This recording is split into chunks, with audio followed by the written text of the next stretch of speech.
Olá, está começando mais uma edição do Telejovem. Eu sou Michele Santos. E eu sou Caroline Lima. Seja bem-vindo e acompanhe os destaques de hoje. Este ano tem eleição. Saiba o que mudou na campanha política de 2018. Mulheres lutam contra o preconceito no futebol feminino. Para manter o controle dos casos de leishmaniose em Presidente Prudente, a Prefeitura criou uma ferramenta voltada à prevenção da doença. Grupo de Street Dance promove cultura entre a juventude na cidade. Essas e outras notícias você acompanha agora no Telejovem que está no ar.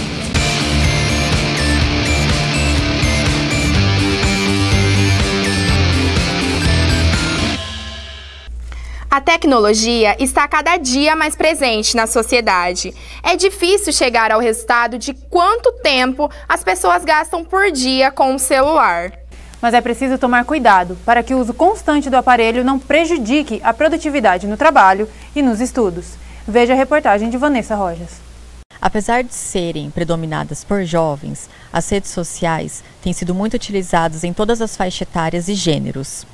Mas o seu uso inadequado tem interferido de forma negativa em nossas rotinas de saúde mental. Quantas horas você gasta por dia usando o seu celular?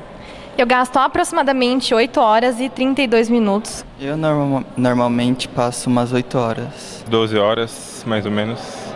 Aproximadamente umas 20 horas, viu? No ambiente profissional, esse uso inconsequente prejudica na produtividade do funcionário e pode causar até mesmo sua demissão. Se não houver um uso adequado e correto e consciente do colaborador, esse uso pode sim interferir na sua produtividade, na sua concentração, pode atrapalhar o andamento do seu próprio trabalho e no cumprimento também de alguns resultados. O Instituto Delete, núcleo do Instituto de Psiquiatria da Universidade Federal do Rio de Janeiro, divulgou que 75% dos pacientes atendidos entre 2016 e 2017 foram diagnosticados com uso abusivo do celular. O uso excessivo da internet pode provocar doenças graves, como depressão e ansiedade. De acordo com o psicólogo Vinícius Branquinho, os jovens são os mais atingidos. Há vários estudos, por exemplo, que mostram que as redes sociais diminuem as habilidades sociais na minha vida real mesmo. Então, ao conversar olho no olho, o saber falar, o saber ser assertivo com alguém, é diminuído pelo uso das redes sociais, porque lá é mais fácil, lá eu falo, lá não tem entonação, lá a pessoa não precisa visualizar na hora a resposta. Então, isso diminui. O uso da internet e redes sociais de maneira desmedida pode refletir de forma negativa em nossa vida. É importante que nós tenhamos mais atenção a isso para que não se torne algo grave e necessite de um tratamento mais delicado. O coach de negócios, o Wellington Rocha, fala um pouco como podemos perceber a queda na nossa produtividade. Uma das principais características é quando a gente acaba atrasando muito a entrega de uma tarefa, ou também quando a gente acaba procrastinando nos estudos. Então as redes sociais ela acaba interferindo nisso, tirando total foco da gente no estudo. Hoje em dia existem vários aplicativos. Um dos principais é um aplicativo que ele divide a tarefa em intervalos de tempo. Então ele fica 25 minutos, você fica 25 minutos realizando uma tarefa e ele promove 5 minutos para você mexer nas redes sociais, como se fosse um ganho. Então isso acaba virando um hábito. Outubro é o mês em que o eleitor irá decidir o futuro do Brasil. O Telejovem buscou informações para esclarecer algumas dúvidas. A reportagem é de Regina Santos. Este ano ocorrem as eleições gerais do nosso país. Serão eleitos o presidente da República, governadores, senadores, deputados federais e estaduais. E você se sente preparado para votar? Está ciente em relação à campanha na internet e redes sociais? Não. Não. Não. Não. Na internet e redes sociais serão permitidas manifestações dentro da legalidade. Perfis que publicarem mentiras, difamações, ofensas ou agressões serão condenados. Haverá um trabalho de fiscalização para combater as notícias falsas, as chamadas fake news e aos discursos de ódio. Permite-se fazer a campanha, os candidatos, os partidos, nos sites oficiais, nos sítios oficiais, nos blogs oficiais do candidato e do partido. E isso não pode ser usado para impulsionar mentiras, falsas notícias, né? Então, se isso for usado de uma forma irregular, também vai ser punido e vai ser fiscalizado pelo TSE. Neste ano também entram em vigor algumas regras alteradas com a reforma política aprovada em 2017, que sofrerão mudanças gradativamente. O financiamento empresarial que antes era permitido foi proibido pelo Supremo Tribunal Federal.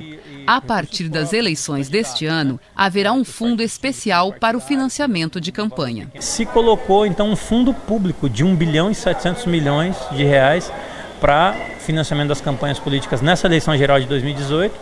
Esse fundo de financiamento será dividido da seguinte maneira: 2% dividido igualmente entre todos os partidos, 35% entre as legendas, 48% entre os partidos proporcional ao número de deputados na Câmara e 15% divididos entre os partidos proporcional ao número de senadores. O grande maior volume de dinheiro que vai financiar a campanha é público nessa eleição. E é a primeira vez em toda a história do país que isso acontece. A verba pública será dividida com limite de gastos para cada tipo de cargo. Para presidente, o limite estabelecido é de 70 milhões no primeiro turno. Governadores, 21 milhões. Senadores, 5,6 milhões. Deputado federal, 2,5 milhões. E deputado estadual, 1 milhão. O tempo de campanha no rádio e na TV também foi alterado. Agora será menor. Outra mudança está nos debates. Antes da reforma, as emissoras eram obrigadas a convidar partidos com mais de 9 deputados na Câmara. Agora, esse número foi reduzido para 5. Ainda não é obrigatório o uso da biometria em Presidente Prudente. Os cartórios eleitorais estão distribuindo uma cartilha para esclarecer todas as dúvidas a respeito da eleição 2018. Para mais informações, acesse o site www.tre-sp.jus.br. Em 2017, Presidente Prudente registrou 468 casos de leishmaniose visceral. 2 deles em humanos. A doença atinge prioritariamente animais domésticos, como cachorro.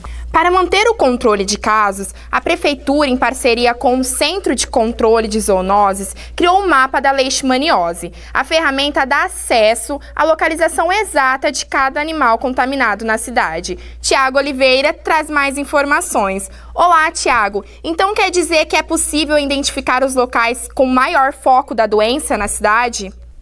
É isso mesmo, Michele.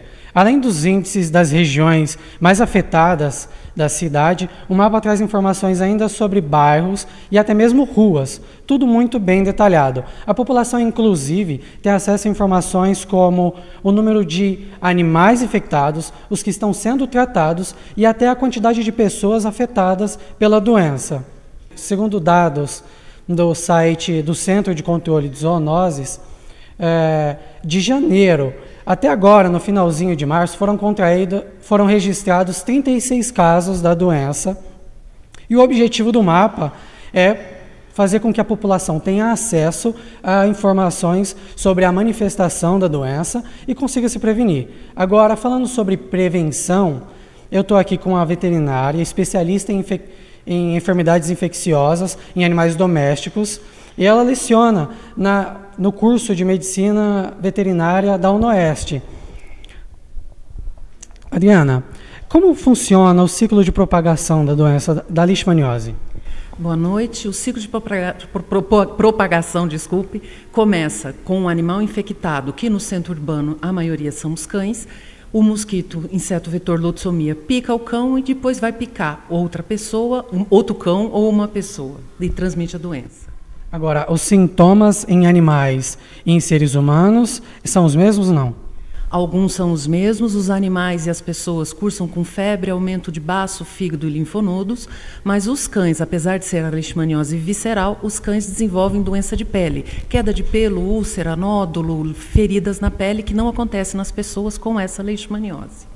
Certo. E quais seriam as melhores formas de se prevenir da doença? A melhor forma de prevenção é evitar a picada do lutsomia. Então, os animais usarem coleiras ou produtos tópicos repelentes específicos para esse fim e o combate de lesões de matéria orgânica, prevenção de matéria orgânica, que é onde o mosquitinho se multiplica no centro. Tá certo, Adriana. Muito obrigado pelas suas informações, por ter vindo dar entrevista para a gente. É com vocês aí no estúdio. Obrigada, Thiago. E no próximo bloco você vai ver. Ex-capitã da Seleção Brasileira de Futebol Feminino, Aline Pellegrino, esteve em Prudente e falou com a nossa reportagem sobre o espaço da mulher no esporte. E ainda, conheça a arte do street dance. Fique ligado, voltamos já já.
Estamos de volta e agora vamos falar de esporte. Apesar do Brasil ser conhecido como o país do futebol, há uma grande diferença na valorização de times masculinos e femininos.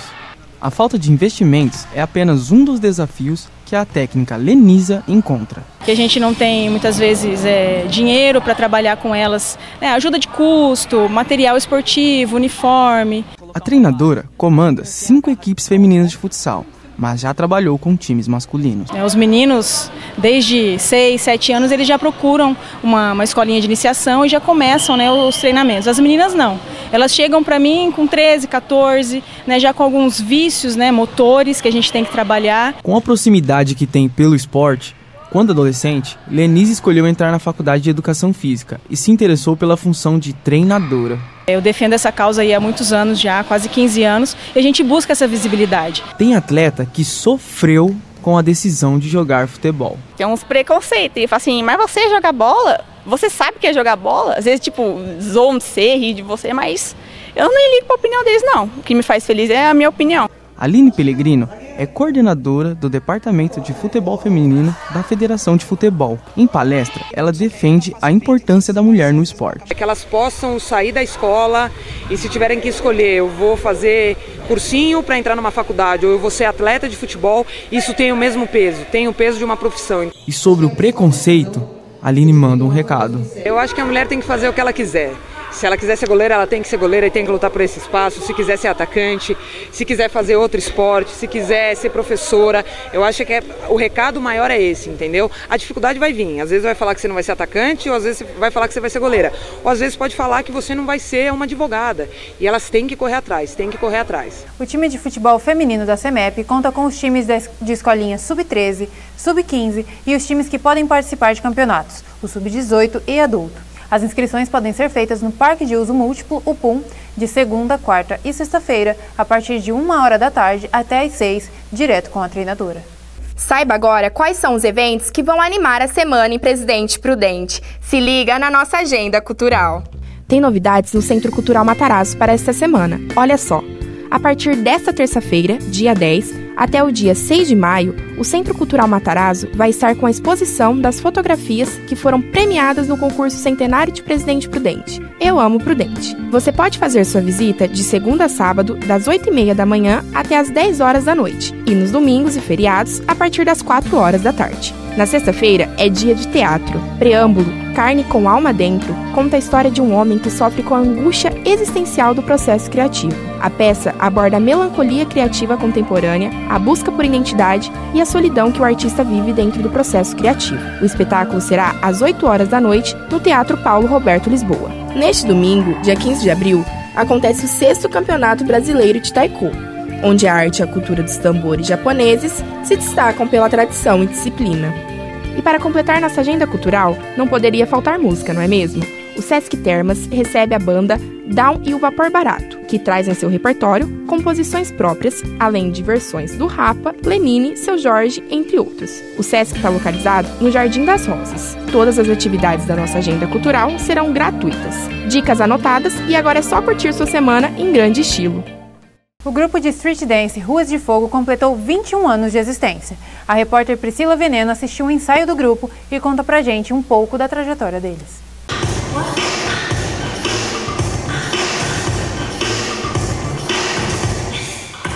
Desde 2008, os ensaios acontecem em uma das salas do Centro Cultural Matarazzo. Leozinho é professor de dança e quem criou, em 1997, o grupo Ruas de Fogo. O principal objetivo das aulas de street dance é difundir a metodologia dos passos através das pessoas que praticam e quem os assiste. Fazendo o trabalho de companhia, o grupo base também participa das aulas dadas por Leozinho. Minha vida sempre foi dançar e minha mãe trabalhava aqui no Matarazzo junto com o Léo, e o Léo, eu conheci ele me apresentou a dança e eu resolvi fazer. É uma honra porque eu nunca pensei que eu ia estar no base e nem pensei que eu ia ver uma aula do Rua de Fogo.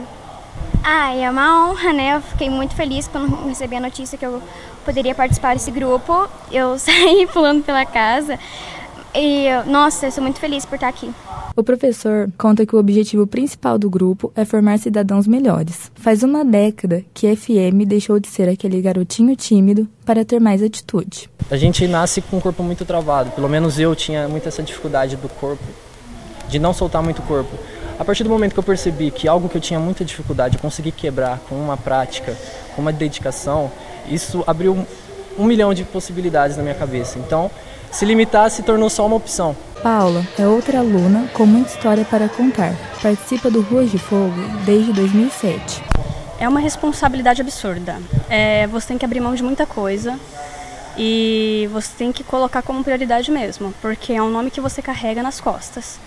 E não é fácil estar aqui. Tem que gostar pra caramba, mas não arrependo em nenhum minuto de estar aqui dentro. Ferds, que começou dançando no grupo, agora é responsável por todo o trabalho de iluminação das apresentações do Ruas de Fogo. É um trabalho muito difícil. O meu trabalho começa mesmo no começo do ano, vendo toda a parte técnica da estrutura do espetáculo. Por exemplo, toda a coreografia tem transição, que seria a mudança de lugar dos dançarinos. Isso eu combino com a iluminação. A amizade entre Felipe, Leonardo e Thiago vai além dos passos e ganha as ruas da cidade. O grafite também é muito gratificante, né? É uma forma de expressão, assim como a dança. E, mostrar esse nosso trabalho, né, em equipe na cidade de Presidente Prudente é maravilhoso. Leozinho começou a desenhar na adolescência e o que no início era apenas um hobby, hoje se tornou, assim como a dança, trabalho. Sempre tive essa necessidade de fazer alguma coisa para poder me desvincular de coisas ruins, né, do meu cotidiano, que sempre foi a periferia. Desenvolvi essa arte da técnica de pintura e junto a ela essa situação da dança, de treinar a dança, de treinar o break dance, de treinar a dança de rua.